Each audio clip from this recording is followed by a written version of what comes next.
And guess what a bunch of little pricks are going to go and do out there? Then we come back at half time and we complain because they didn't do exactly what we thought they'd do. We don't know. Of course we don't know. We're not in the locker rooms. We can't look them in the eyes and encourage them to be better than they ever thought they were capable of being. Well, ain't that true when it comes to fantasy? That, of course, from Ted Lasso, which got greenlit, charged for a 4th season. Don't know. Yeah. That. You know, sometimes these things run their course. And I understand it's a popular show. It's a moneymaker.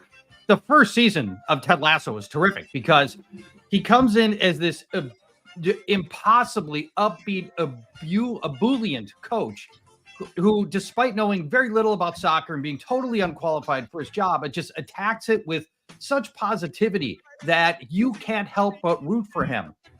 And then the second season got interesting. Then the second season got really interesting and good. They got their stride. And the third season went to you know what because of you know why. And I'll just leave it at that. He's Paul Charchian. Whoa, whoa. He loves the fantasy. Whoa, whoa. He learns the guillotine leagues. I messed it up. I got to practice this. Paul Charchian, guillotineleagues.com joins us now. Get your fantasy questions ready, everybody. All right. How we doing, Charch? Good to talk to you. Of course, we're ready for the year, and Jamar Chase has come running after the bus as it rumbles down Elm Street. Wait for me.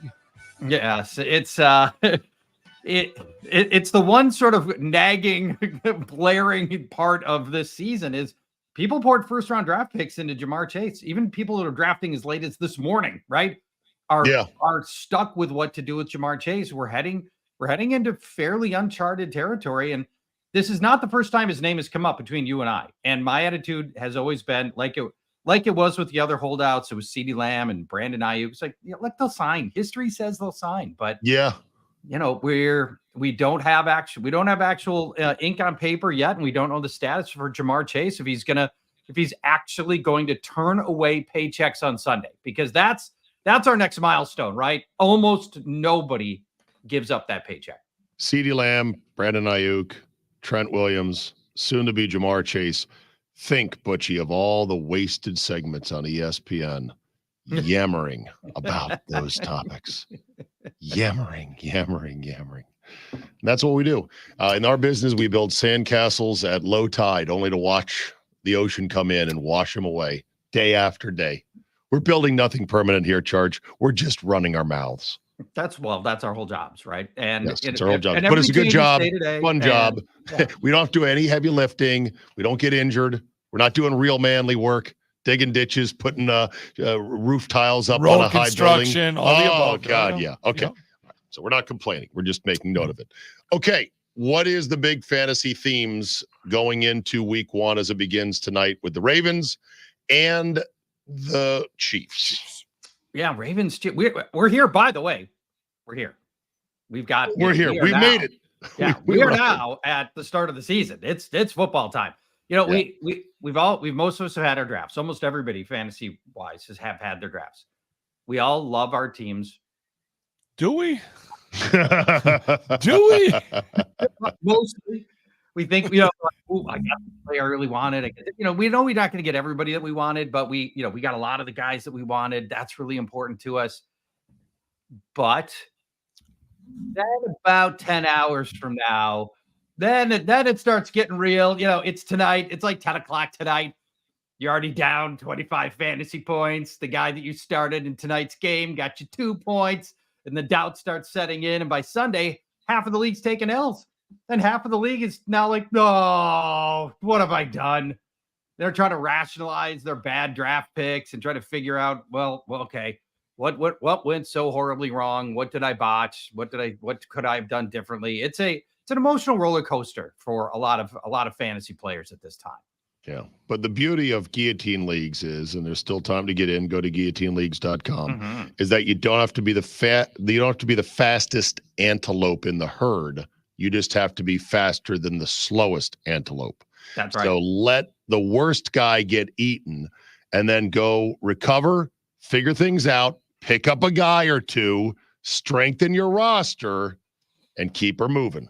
Yes, As our guy Charlie Barons likes to say. That is the beauty Keep of the her moving. Guillotine League. You're looking to finish 17th place, just not 18th place. And you can do that. You can be 1 through 17 and not be 18, and that would be great. Now, for regular leagues, if you take that loss in week 1, everybody says, don't panic. It's just 1 week. Don't draw too many conclusions from a small sample size. Czabe, Brian, I say panic. Absolutely panic. Some of your core foundational beliefs heading into your draft are wrong. More than likely, they were wrong in week 1, and they're more than likely to stay wrong. And with just 17 games, coaches don't have the luxury of playing coy with their best weapons, perhaps saving them for the future. They're trying to win every stinking game by putting their best players in the best situations. That starts in week 1. And if your team stunk in week 1, that's a bad omen. Do panic. Charge, question we were talking about, teams that maybe not everyone's talking about. I said I expect the Raiders to be somewhat better for whatever reason, and the Browns to be somewhat better than what people expect. There's a lot of fantasy players, Devontae, White, as far as the Raiders go, Judy, Cooper, Nick Chubb. So how do you evaluate a team like that might get off to a slow start but has those big names that you're kind of key on? Well, when you're talking about these are middle tier teams. These aren't like the Patriots. This Correct. is not. They're not terrible. Right. These are not terrible teams. And I happen to be pretty bullish on the Raiders, in part because they wisely kicked Aiden O'Connell to the curb fast. And that was a good call. Gardner Minshew's in. Antonio Pierce is going to run the ball a lot. The guy I love. And maybe my one of my 3 or 4 favorite sleepers this whole preseason has been their lead back, Zamir White. We saw him for 4 games at the end of the year in an Antonio Pierce led, team. And he touched the ball 20 times in all 4 games. Dude's going to be a workhorse. That's the most intriguing out of those 2 teams, Raiders, Browns. To me, the most intriguing player. And the guy, every year there's some weirdo who scores like 15 touchdowns out of the blue. Yeah. Damian Harris 3 years ago. Jamal Williams 2 years ago. Oh, Raheem Mostert last year had 18. Last year, yeah. Right? You're like, who are these guys? And they did nothing sense. Zamir White might be your oddball 15 touchdown scorer this year. All right, 414-799-1973. Before we take some texts as needing advice from Charge, don't forget you can go to guillotineleagues.com and see the weekly rankings of players. Weekly rankings now on Fantasy Life as of this year. So I'll let me mention that. Sorry to interrupt. What website is that? FantasyLife.com. This is the okay. Yep. This is the Matthew Berry owned bit that acquired Guillotine Leagues and paying for my services. Nice. I like it. Okay. Yeah, before we get to the listeners, of course, I butt in front of the line, which is my privilege as host. And you are allowed to as well, Butchie, if you like, although you're not in a league. I'm in 2 leagues. You're in 2 leagues, just we don't have a station league this year. Correct. Okay. Which I'm disappointed. All right. So aside from Alvin Kamara, my running backs are they're tragic. In fact, my backfield is a bigger embarrassment than Raygun, the Aussie breakdancer who broke her silence yesterday. I'm not sure if you saw that. No. Yeah, Raygun said she's sorry for embarrassing the breakdancing community by sucking so bad. Did she own it? I'm stunned she owned it. Yes. Wow. My backfield includes Rico Dowdle of the Cowboys and Dylan Laube of the Raiders. And I'm saying to myself, how did that happen? Yeah, this sounds like a guillotine league with 18 teams is what happened here. Scraping the bottom barrel. But I got Kamara, who is a 96% start according to your software. So everyone who's got him is starting him. Yeah, you're starting Kamara. But I'll mention this about Kamara. His rushing has turned awful. All he is a passer. And it's pass catching back. Pass catcher. And he's one of the best in the league still. But there's trouble brewing with the Saints. This could be a very bad team, and it's not going to be helped by Kamara putting up meager rushing numbers. He's especially ineffective near the stripe. But in terms of your other 2 guys, you got to start one of them, and it's got to be Rico Dowdle in the hope that he is better than Ezekiel Elliott and ends up getting a little extra work this week. And I don't love him, but that's what you're at. Dylan Laube is the pass catching rookie for the Raiders, who may or may not even see the field. he's a 0.4% start. Yes, that's awesome. So if I needed any clues on that, there's my answer right there. Butchie, what do you got for Charch? Before we go, I'll ask a big, bold question before we go to talk text line. Tonight's game, who do you think are going to have big games, big numbers? Yeah, possibly nobody. So let's talk it through because this one is pretty fascinating. It is the debut of Derrick Henry wearing different colors. It's gonna be weird, right? We've only ever seen him as a Titan. Now Baltimore Raven, aided by a far better offensive line in Baltimore, although they added a bunch of new parts and it might not come together instantly. This is pretty much going up against Kansas City tonight. These two teams played 2 games ago in the AFC Championship game. The Ravens didn't even try to run in that game. They ran 6 times for 20 yards. Yeah, that was weird. Yeah, that was super weird. That won't be the case tonight. They're going to run Derrick Henry a lot. Kansas City, good run defense last year. They gave up the second fewest rushing touchdowns, just 6 all year. And of course, we're in it with Derrick Henry to get the touchdowns. So, that's a little bit of loggerheads right there. Even volume backs struggled against Kansas City last year. I went back and looked for backs that had a lot of carries, 18 or more carries. 6 different backs had 18 or more carries against Kansas City. They averaged 90 yards and 0.2 touchdowns. That's it. So I don't know. I'm just expecting middling results from Derrick Henry. How about 65 rushing yards and a touchdown? Wow. Not bad. Okay, here we go. Mailman Jeff. Dak Prescott against the nasty Browns defense or Jaden Daniels for the Commanders in his first game ever as a rookie? Well, I still got Prescott higher. I want to, we'll take I'm really optimistic about Jaden Daniels, but let's watch his first ever NFL start and see what happens. I'd like to just get a little bit more comfortable with what exactly we're getting out of Jaden Daniels in this offense before I bench Patrick Mahomes for him. I got Mahomes ranked number 4 this week. I've got well, it was Dak or Jaden Daniels. Oh, yeah. I'm sorry. I heard Patrick Mahomes. Then that changes my answer. I've got Jaden Daniels a little bit higher because then Dak Prescott. Okay, yeah. It's a matchup thing. My apologies. All right, this one from the 414. Why doesn't Lamar have a projected score in guillotine leagues? That big fat red is making the sphincter tighten up. I assume that means a red icon on him. Yeah, I'm not sure which Lamar he's talking about. Lamar that's Jackson, a good point. Yeah, right. Maybe it's not Lamar Jackson. I'm not sure. All right, clarify your question, sir, and we'll get back to you. This one from Eric and Tremplow. Why is Josh Downs not rostered in more leagues? Didn't he and Richardson have a good thing going on early last year? They did look promising last year, but Downs has been hurt, and was hurt last year. He's hurt right now, and that has pushed down his draft stock. It's an ankle injury. He is still not practiced as of yesterday, so. High ankle sprain, so that's just, that's the reason why people they're nervous about that and maybe not thinking long-term about Josh Downs. I bet our guy that said, why doesn't Lamar have a projected score? I mean, he meant Jamar in his voice text. I'm betting that you don't currently have a projected score for Jamar Chase, do you? For Jamar Chase, maybe that's part of probably what he's asking about. This one, hey, Charch, I've got a guy in my league with Achan. I drafted Jalen Wright. He's bombarding me with trade offers for him, such as Blake Corum and Jay McLaughlin, along with Jay Ford and Jay. What should I hang on to Wright?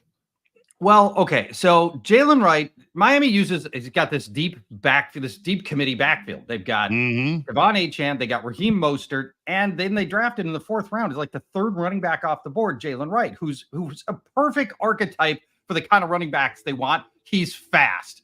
So if you give up Wright, what you're also giving up on is knowing those 2 guys get hurt all the time. Achane and Mostert have got lengthy histories of injury, and then Wright would come in and be potentially like a top 12 starting running back. So that's what you're giving up in this deal. The only player out of that group that would interest me at all would be Blake Corum, because it might turn out that the Rams backfield is basically a 50-50 split, and that holds a little bit of interest to me. But for the rest of those guys, I think I might just hold Wright and wait for injuries, and then either trade him then when his value is really high, or start him yourself. Okay. For more, of course, you got to go to guillotineleagues.com or fantasylife.com. Just bookmark both of those. Mm-hmm. This is a non-fantasy question, but it's a dance that you have chronicled on our appearances for a while now. This is from TJ. He says, Charge, would you stick with DirecTV streaming now that they're in this dogfight with ESPN and Disney, or pick up a new streaming service? You, sir, cut the cable and hated it. Yeah, okay. I cut the cable like 6 years ago, had to go crawling back to the dish, and I did not like it then. It's better now. I'm perfectly happy with YouTube TV. I know I didn't want to be. I felt forced there by the NFL Sunday ticket, but it turns out it's a pretty good product, Czabe. And you know what's going to happen on Sunday? We design your own our own box. Games. I'm going to have the 2 TVs. I'm going to have the 8 games. I can put the games that I want in the 8 boxes. I'm going to be a happy dude. And I'm looking forward to Sunday, and YouTube TV's been a pretty good experience. Yeah. So wait till YouTube TV gets into a dispute with Disney, and they'll black them out there. I mean, it's going to happen to everybody. That's the problem. All right. As always, Charch, a pleasure, my friend. Good luck this week. Yeah, have fun tonight, everybody. The game, game on. 157-day ride to Super Bowl LIX in New Orleans. Buckle in. 57. Oh my God. Thoughts and prayers, wives and girlfriends. All right. Talk to you next week. Bye-bye. Coming up, Matt Mueller in studio, pop culture, movies, and more. You're listening.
Miller joins us now. Czabe and Butch in the morning.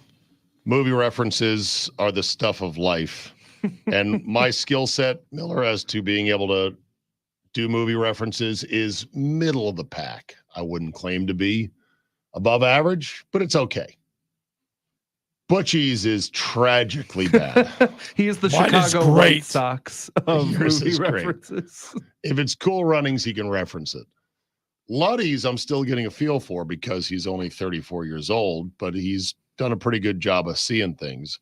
So earlier this morning, when I did the story of the woman who was arrested for stealing a casket with a dead body inside and dumping the body out on the front lawn of a Vegas mortuary. What? Yeah.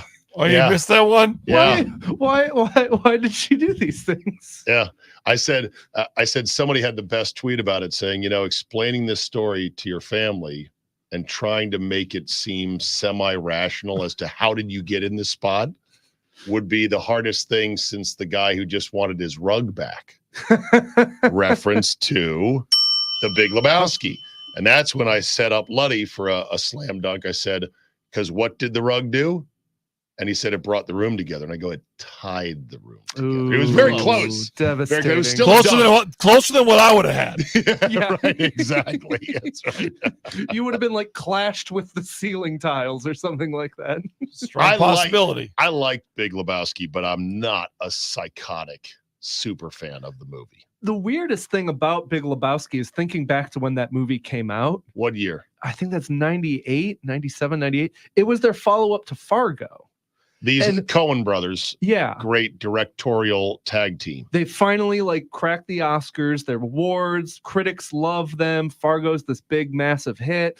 And then they're like, and everyone's like, what important movie are you going to make next? And they're like, we're going to make a stoner comedy, essentially. We're going to make Stoner comedy we're gonna with make John this Goodman. lazy, shaggy comedy about a guy and a rug and bowling alleys. And everyone's just like, why would you do that? Why would you do that to us? Right. Why?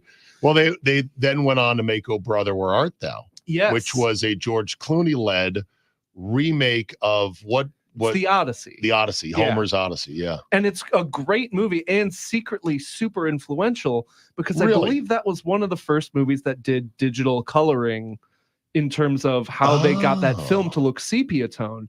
And it's weird to look at that movie and be like, yeah, Oh Brother, We're Out There, pretty important in terms of modern film development. But yeah, but they did this all the Only time. thing I remember of that movie is the silly lines like, damn, we're in a tight spot, and I'm a Dapper Dan man. I was going to say Dapper Dan Man. Yeah. What I like too is they did this again. They had a No Country for Old Men, the Coen brothers, win Best Picture, iconic. And then their immediate next movie is Burn After Reading, which is like a goofy lark about Brad Pitt working at a exercise shop, trying to blackmail the CIA, and How'd that work out for him? Yeah, it how'd went that really work out bad. for him? Spoiler alert for Burn After Reading: he gets shot in the head we're in real a tight hard. spot. Yeah. Damn, we're in a tight spot. Damn, we're in a tight He spot. says that 5 times different. Damn, we're in a tight spot. All right, so Mr. Miller is more than just movies. He has a Substack now where he writes about film, and I love that you're starting this. It's called A Man About Film on Substack. Go to substack.com. Okay, what's right? Substack? Substack is a subscription reading Yeah. or subscription blogging site where writers can offer their writing for free, for money, for partial free, for freemium, right? Yes, that's exactly what it is. And pretty much everything on there is free right now. So no one has to feel Your stuff is free. yes, you can pay me if you would like to. But I will you not turn lure- you away. Right, but you want to build a body of work, lure people in, and then offer a freemium so that people say, you know what, your stuff is really good. I don't mind $5 a month. Yeah, and I'm starting things off. I'm going to have a Monday newsletter talking about the box office and the news of the weekend and kind of the interesting stuff out there. There will be reviews on there. I've got a bunch of other ideas on content that can be on there. So yeah, it's very nice. I'm changing some things up in my life, but I'm glad that movie reviewing and talking about movies gets to continue to be a part of it. There you go. Soon you'll be a VP of content, and then just don't do interviews with people wearing hidden cameras and say a bunch of things What that if get she's you really fired. hot? Well, if she's really hot and you're trying to impress her, then I guess you'll say Just anything. Spill it all. And red fingernails. Yeah, right. Right. not Ooh, white. sexy red. So let's get to your baseball thing, because you love baseball. You just went on your annual summer trip with your pops to the minor league stadiums around America, and you said you saw Robo-Ump 3000 in action. Yes. In the minors. In Durham, seeing the Durham Bulls, they had the third strike review system in play. And it sounds like this is going to make its way to the majors sooner rather than later.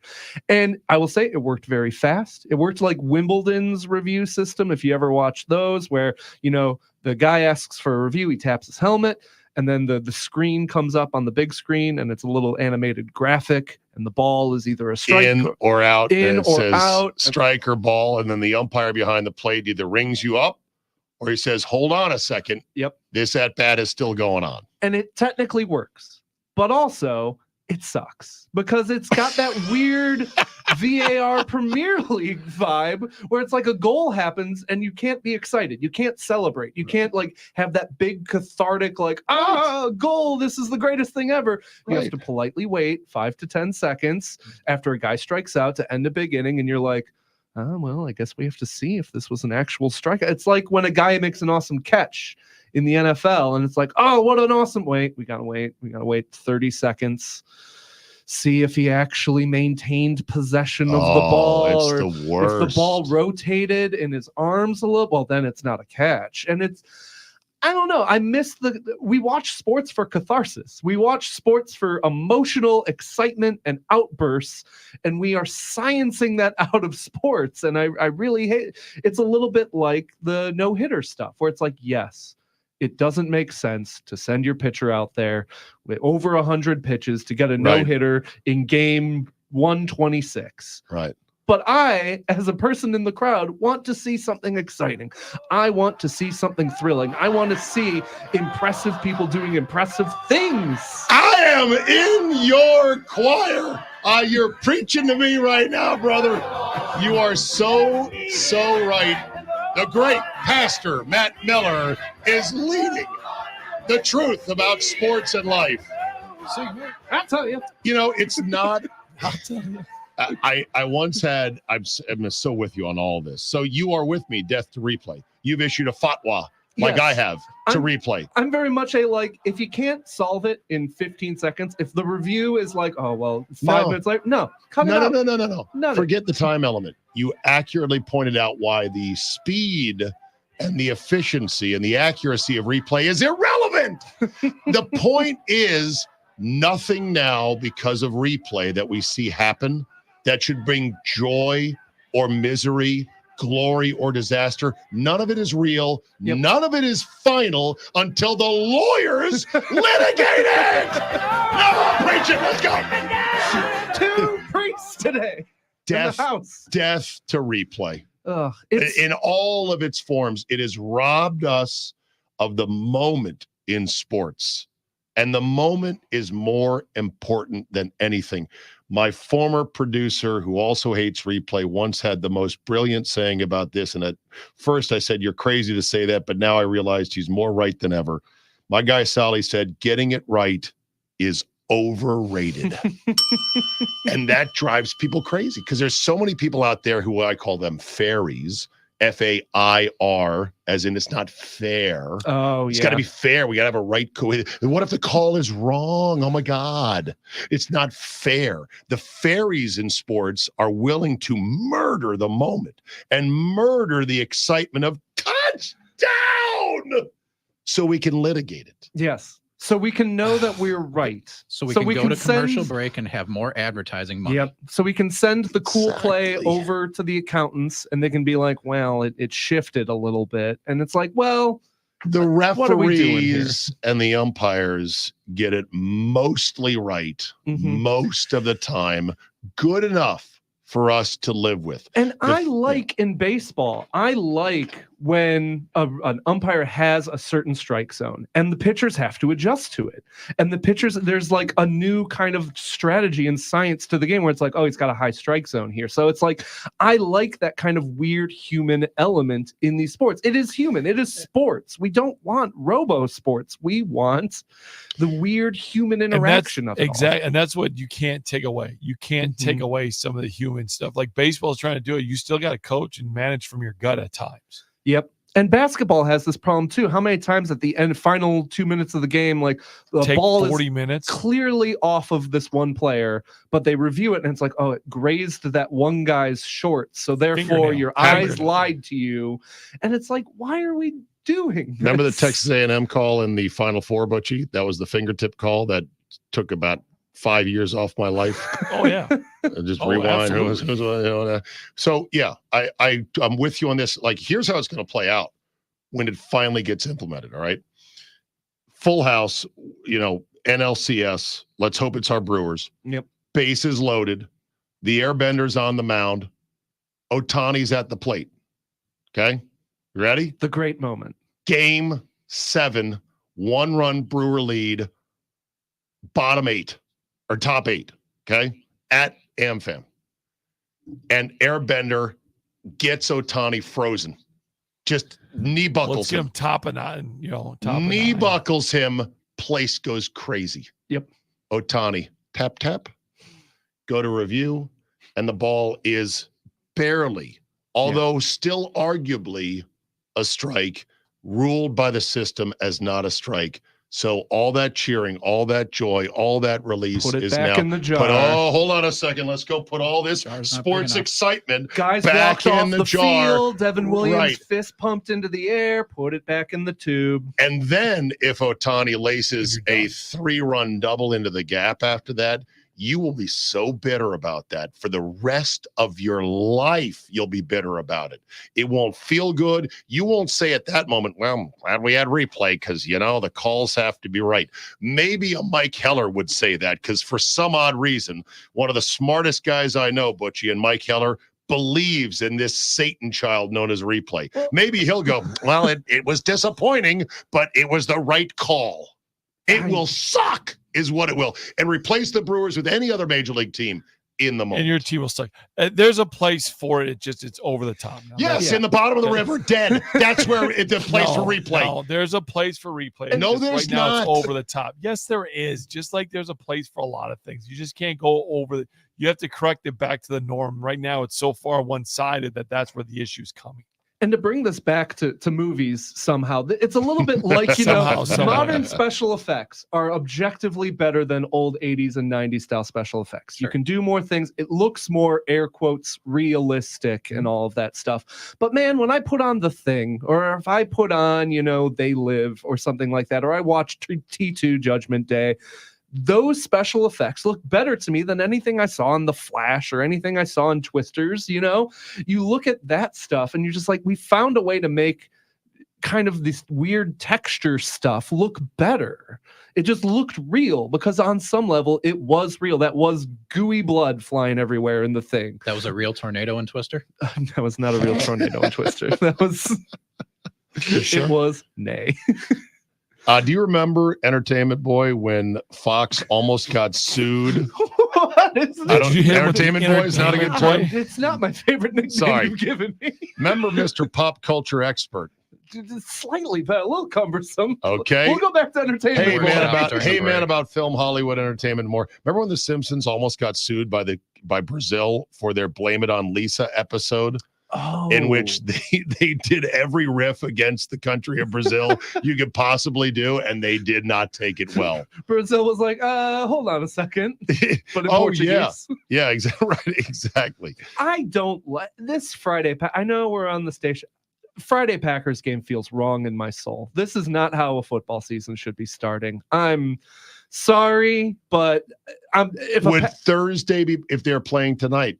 like they have in the past. They've opened the year. You got to win It'd the be Super Bowl, better, right? I guess, because Well- at least Thursday has like ingrained into DNA at this point as a NFL night. But a Friday night game to start the season Hey, in Brazil, Yeah. none of Wasn't- this feels right. wasn't the 2019 Bear Packer game the Thursday nighter? Or They was did that that. Monday? that They was a did that because of the Thursday. 100 years. Yeah. And they also in 2014 played at the Seahawks when the Seahawks had won the Okay, 2013 so Super Bowl. but okay, so you think Thursday is just as bad, Miller? I think Thursday's less bad than Friday. How about Monday? Monday is football. Monday is a football night. I allow Monday. All right, Butchie, what day do you hate the most for Packer football? I hate Mondays the most Ooh, because it's too long of a wait.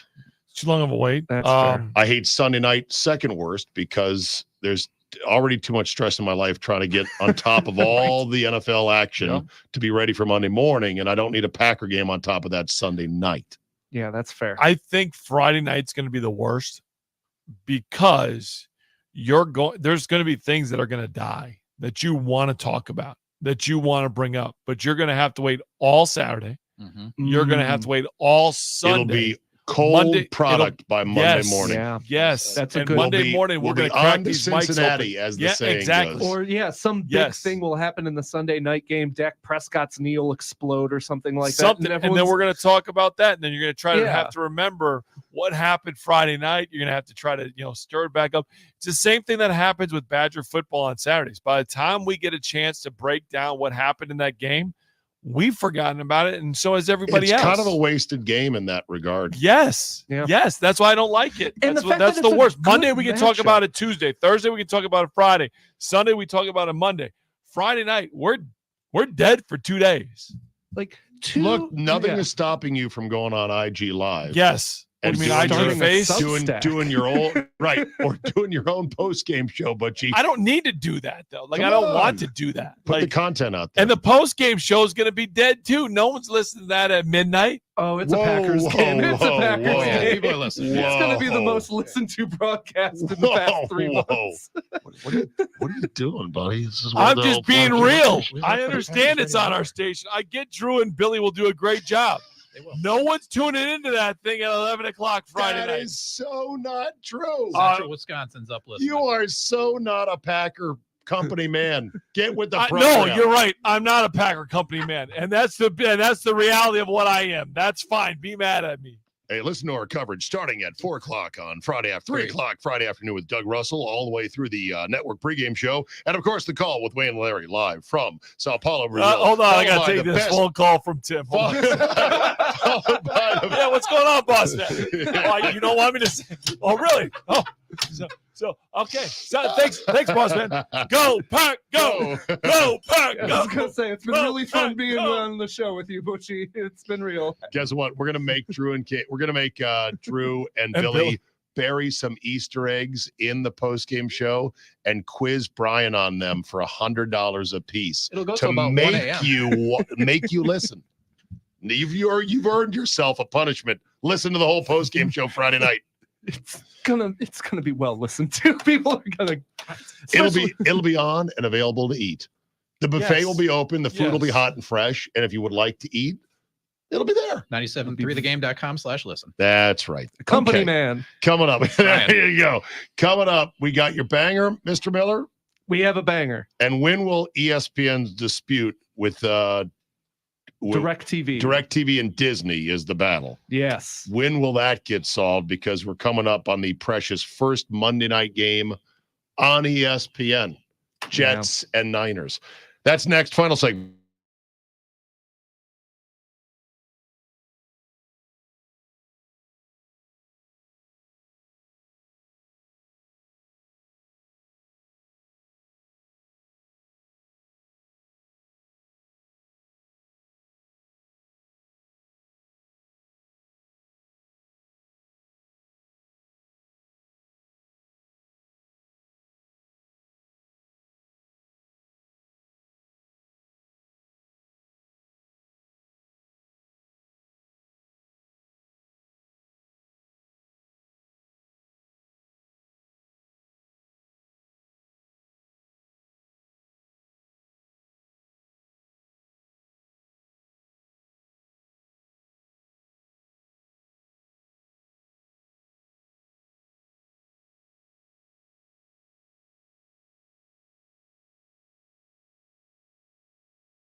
Rebel Rebel.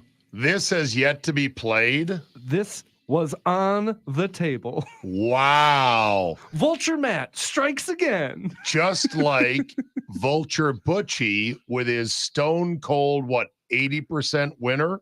I'm looking it up right now. I was alarmed to see that was still on the table and that I had missed it. Yeah, That's 80%. Yeah, 79.1. They'll Great play win. this coming back from the Packer postgame show. This would be one of the songs that they play coming back to it. All right, Doubtful, but this song Rebel Rebel is by. This is by David Bowie, obviously, from the album Diamond Dogs, released February 15th, 1974. It's considered one of David Bowie's greatest songs. After his death, they listed it as one of his 30 essential songs, and they described his guitar riff as one of the most recognizable in rock history and heaven sent. It is a banger 100%. Diamond Dogs, the name of the informal male support group in the TV show Ted Lasso. Oh, yeah. Diamond Dogs. Yeah. Ted Lasso 4 being greenlit. Quick thought on that? Obviously. Will Apple it be- TV Plus needs subscribers. Will it be good or no? No. I Okay. mean, you saw season 3? I know. They already It was a concluded the mess. story arc. It was a mess, and they wrapped up the main story arc. So, yeah, go figure. All right, Mr. Miller, good luck on the Banger Rejoin. Banger Rejoin brought to you by Fairways of Woodside, where the mayor of Divot City said this morning it was a little nip in the